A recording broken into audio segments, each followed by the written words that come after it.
LeFleur, the French explorer who settled Jackson, Mississippi, the Trustmark Tour LeFleur, presented by the US Postal Service, is the second round of the season-long Tour of America. This two-day event begins in the scenic streets of downtown Jackson with the Bud Light Criterium. Amid the beautiful landmark buildings, America's top cyclists will do battle in the most American of cycling events, the Criterium, a short course featuring high speeds, dangerous turns, and lots of sprinting. Day 2 takes the field to Madison, Mississippi, and the Powerade Road Race. This 135-mile event in the rolling wooded countryside is the second longest road race in North America and will favor the classic road riders, cyclists with the power to break away on the hills. In the end, the Trustmark Tour LeFleur overall champion will be determined by a point system of the Saturn Teamwork Challenge.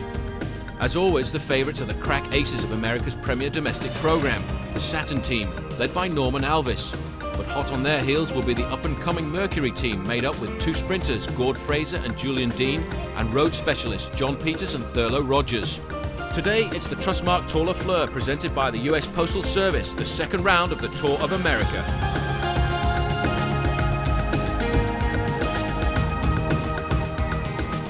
Hello and welcome to the 5th annual running of the Trustmark Tour LeFleur, sponsored by the US Postal Service.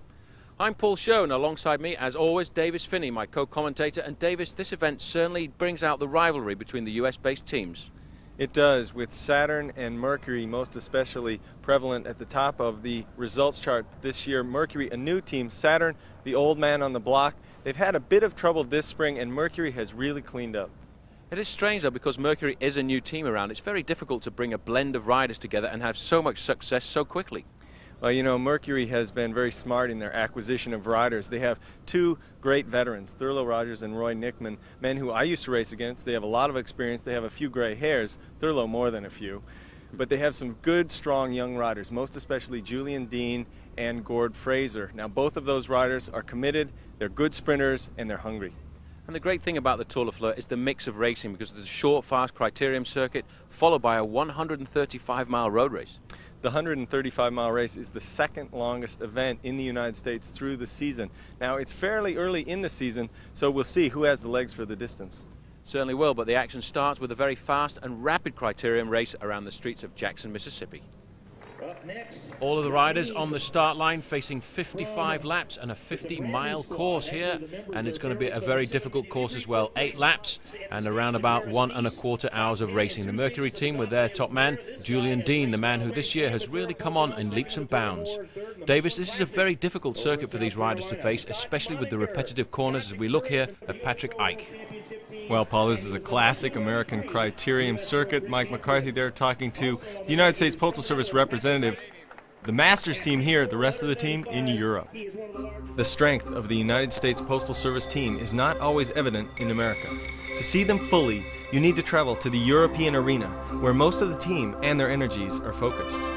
Over the past season, they have developed into true contenders at the highest level of the sport. It's a team that's, has been developing. And we've developed to a point where now we made it to the Tour de France last year. This year we're starting the season guaranteed to be in the Tour de France. So it's a team that's been moving up.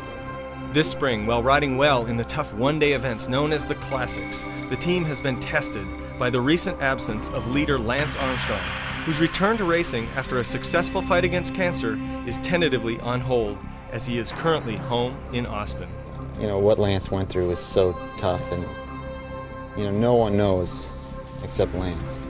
And he went through a lot, and it's incredible that he came back and did what he did.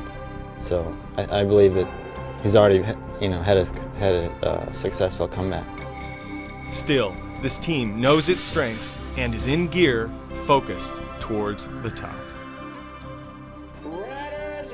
Certainly difficult to be competitive on all fronts. Jonathan Vaughters of the United States Postal Service leading the Tour of America at the moment, but unable to defend his lead. He's across the waters in Europe, flying the flag over there. All of these riders pulling away for the first of these 55 laps. And Davis, the first lap of a criterium is always a very nervous one. Obviously, being at the front, the best place to be in a bike race, most especially in a criterium. Already 2 riders off the front. Amazing to see. All of these moves so far have been covered by the Mercury team. They're putting a man up there all of the time. Mercury seemingly holding all the cards here. Nice shot of the halfway point on the course where the two leaders have come through just about half lap up on the rest of the field. Shackley in front, Eric Wolberg, John Peters from Mercury falling through. The criterium underway. The Trustmark Tour LeFleur, presented by the US Postal Service, brought to you by Trustmark. We earn your trust every day. By the US Postal Service. We deliver for you. By Saturn, a different kind of company, a different kind of car. By Bud Light, the #1 light beer in America. And by Powerade, the thirst quencher.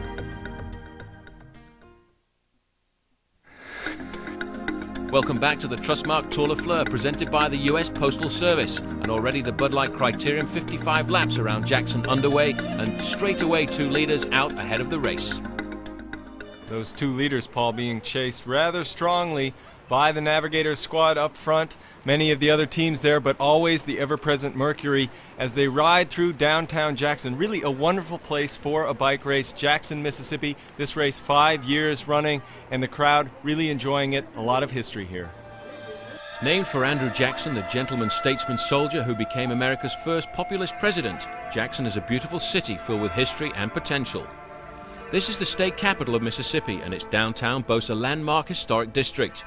The governor's mansion, which stands at the finish line of the Bud Light criterium, is an exceptional example of neoclassical architecture, and it's open to the public. Jackson also has a world-class art museum and ballet company.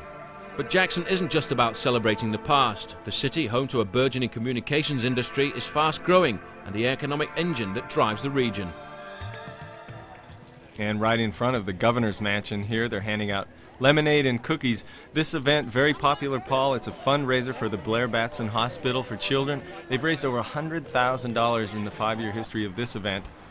These 2 riders doing their all to enrich themselves, getting off in front of this group, but not getting the distance that they might need, and the Oil Me team calling up the hand, bringing up the squad, trying to get themselves back in the race.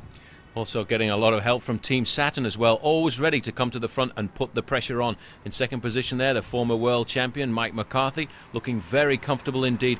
But Davis, this event really, normally you would expect the number of corners to provoke breakaways, but the last 3 years it's always come down to a sprint, and the last 3 years has always been an Englishman, Malcolm Elliott. And Malcolm Elliott, I guess unfortunate for some because he was such a flashy, great rider for the States. He's retired now, but not unfortunate for many of the guys in this field who now have an opportunity to win. And Saturn, of course, looking for Mike McCarthy, probably their strongest sprinter in this event today, likely to put him in position, but he needs to get back in front, and these 2 riders not giving way yet. The pressure on at the back of the main field. You can see still Team Saturn at the front trying to close it all down. That's one of the McCormack brothers up there, as well as Norman Alvis, who's never very far away when it comes to doing a lot of work for the team, because these men realize if they can bring it all back, McCormack has got a great sprint and he could unleash it towards the finish of this event this afternoon, and that would be good for him. And Norm Alvis, winner of the Tour America Series last year, he always has a slow start to the season, doesn't mind doing the work for the team at this point, but looks forward to the summer when his form comes around and everyone works for him. Long, thin line, stretched out, speed increasing. The reason this race doesn't break up, Paul, the corner's very, very fast. It's relatively wide here. You can carry the speed. It is an uphill finish, though, a little bit tricky. In fact, the pressure there has forced another small group to go clear, and a lot of very big favourites in there. Julian Dean, I caught sight of. Mike McCarthy's in there as well, and this could be the decision, and it may well be that this afternoon in the Tour LeFleur there is going to be a breakaway. And you have all of the dominant teams up there, and that's what's important for success in this kind of a field. 2 strong riders from each of Mercury, from Navigators, Shackley in there as well. So everyone represented, and that's the face of Julian Dean just passing through. He is the best sprinter out there. You can see the big field there all the way across these boulevards going down the far side of the figure 8, and here is the leading group of riders, and it looks as if 1 or 2 other riders have tagged on to the back there, a chance for them just to know exactly how far ahead they are of the main field. This is the main field. Now who's going to chase? All the big teams are represented in the front, but Shackley still don't think that they have the right combination. Well, you know, there's 3 strong sprinters up front. Mike McCarthy is in there as they head towards the line, but Julian Dean, Paul, is pulling it out. He certainly is. He's opened up a clean gap over the rest of the field there. Julian Dean coming right up through the middle there in the red shorts and yellow jersey of Mercury. This man rode the Olympics in 1996 for New Zealand, but today he's going for the line in the Tour LeFleur. No problem at all for him as he comes across right ahead of Mike McCarthy and Robbie Ventura, who takes third place, and your old teammate back in fifth slot there, Thurlow Rogers. A great ride by him.